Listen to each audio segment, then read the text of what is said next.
combattant nyonso vraiment mbote mingi. Nazo pesa ba combattant ya Tchangu mbote ya tro. Nazo pesa Chai Chapongandu mokonzi ya ba combattant ya Tchangu. Nazo pesa vraiment mbote ya tro. Mon colonel Odombo nazo pesa yo mbote mingi vie. Vraiment Zobrata Congo. Nazo pesa mbote mingi. Bande konanga ba congolais. Na lingina ebisa bino eloko moko. Na lingina lo baboy. Bomoni makambo ya kozalaka sima ya ba politicien eza bien te. Pona minito yo litso toza nango eza ya kobenga na kanambe na kati ya kiti. Et puis eza kobenga na lokola mwana mukete me eza vraiment kobomaye na kati ya kiti wana po mutu wana alingi kobima na pouvoir na bisote. Na lingi na lo baboy bandeko. Soki bolingi bino ba combattant pe ba combattante. Boko banda ko kufaka liwa vraiment ya nyongo ya pamba kaboy. Pe liwa na bino soki bokufi mutu pa kolandela ngo azate.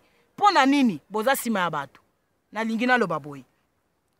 Makambo ya kozalaka sima ya ba politicien eza bien te. Pona minute oyo vraiment totikali kaka na tamukie ya kobunda bitumbo toza nango pe ko vaincre ngo. Na lingi na lo baboy bandeko na ngai. Makambo ya kosalaka ba parti politique mke soki ba lobi kete bobi misala biso ba combattant na bino autant po to kende to solo na bango boke kuna ba bomi bino bozwi nini na minute na sengi nazo senga vraiment na mutema moko na ba combattant nyonso tout place nyonso bozali bozala sima ya mutu te po soki boza sima ya mutu boko tika la pe ko libérer mboka na biso te. Na minute oyo, il faut toza la biso nyonso tout na sima ya changement à Congo.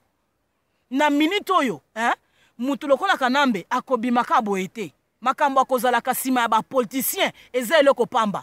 Mutu lokola Tshisekedi asali 35 ans na makambo na ya ki opposant. Akufi pe atiki mboka na biso na kati kaka ya souffrance wana.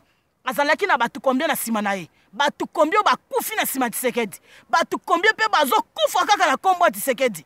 Changement nini otomoni. Na lingina lo baboy. Mutu lokola kanambe. Il faut vraiment to bomaye kaka liwa Kadhafi. Il faut biso moko ba combattant pe ba combattante peuple na biso moko to se prendre en charge pona ko bundela mboka na biso.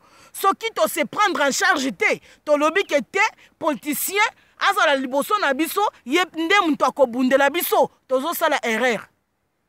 Pe erreur tozo sala eza grave.